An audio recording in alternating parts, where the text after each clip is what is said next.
And welcome to Monday morning on Your View. I am Morayo Afolabi-Brown. Morayo Afolabi-Brown confesses, I attacked Peter Obi out of ignorance. TVC insider shocks Tinubu camp. Nigerians, something unusual just happened.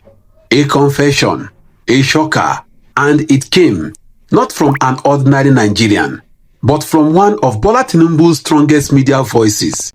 Her name is Morayo Afolabi-Brown.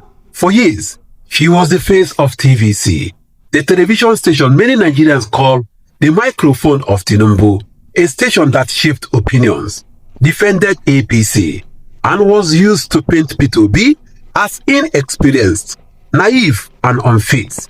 But today, Morayo is making a confession that is shaking both the media and the political world. She said openly, I used to attack Peter Obi out of ignorance. Pause. Let's repeat that again. I attacked Peter Obi out of ignorance. For those who watched the 2023 election drama unfold, this statement is not ordinary because Peter Obi was not just fighting APC and PDP. He was also fighting media bias. Almost every day, Peter Obi was ridiculed on national TV. They called him a social media candidate. They mocked his frugal style. They laughed at his promises of a new Nigeria. And TVC, where Morayo worked, was one of the strongest platforms amplifying those narratives. Now imagine, one of their own faces, Morayo, is saying, I didn't even understand Obi's message. I criticized him without facts. I judged him wrongly. Let's go back to the heat of 2022 to 2023. Whenever Obi's supporters, the Obedients, spoke about him, TVC anchors quickly dismissed them as noisemakers. Whenever Obi explained his economic plans, critics on TV stations said he was dreaming. Whenever rallies filled stadiums across Nigeria, mainstream media downplayed the numbers.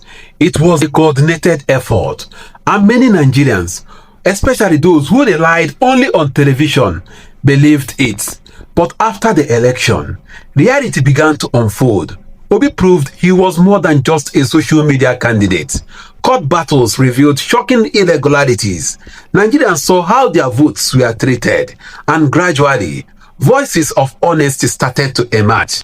This was why Morayo's confession is powerful, because she represents a class of Nigerian elites who once joined the propaganda machine, but now admit they were wrong.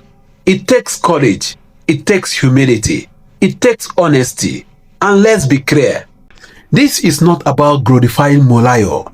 This is about the bigger question. How many other Nigerians dismissed Obi? Not because of facts, but because of ignorance. How many media houses still twist stories today, knowing they are misleading the people? And how many more voices will rise, like Morayo, to admit that propaganda blinded them? We cannot forget, Nigeria's media is not neutral. Most stations are owned or influenced by politicians. TVC is tied to Tinubu. AIT once stood with PDP.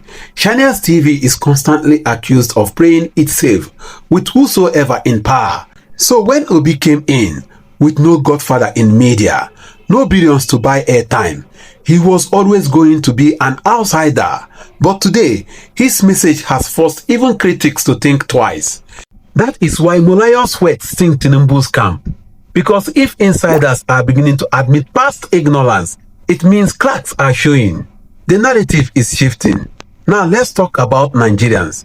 When Morayo made the statement, reactions poured in. Some people said, finally, she has spoken the truth. Better late than never. Others were harsher. Too little, too late. You attacked Obi when it mattered most. You cannot wash your hands now. And then, there are those who see it as a warning.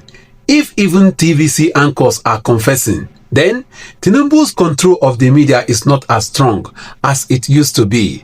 But this is bigger than Morayo. This is about all of us. How many times have we believed on lies on TV simply because a polished anchor said it? How many times have we judged a leader based on propaganda instead of doing our own research? How many times have we let ignorance control our opinions? Peter Obi's story reminds us, truth is often slow, but it always catches up.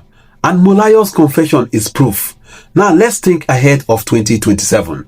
If media figures are already softening towards Peter Obi, what will happen in the next 2 years? Tinubu may control the state machinery. He may control TV stations. He may control big newspapers, but he cannot control conscience. If one voice like Morayo has confessed, more may follow. And when that happens, Tinubu's greatest weapon, media influence, may no longer be as effective. 2027 may not just be about ballot boxes. It may also be about truth versus propaganda. And Obi is already winning the battle. So, Nigerians, let's be honest. Morayo's confession is not just gossip. It's a history unfolding before our eyes. A woman who once anchors Tinubu's TV empire has now admitted that she wrongly attacked Obi. This is not just about her. It is about the cracks in the walls of propaganda.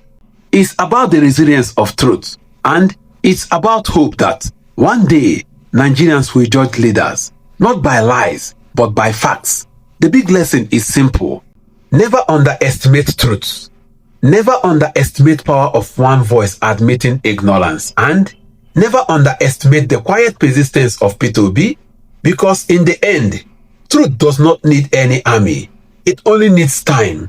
And time is already proving who Peter Obi really is.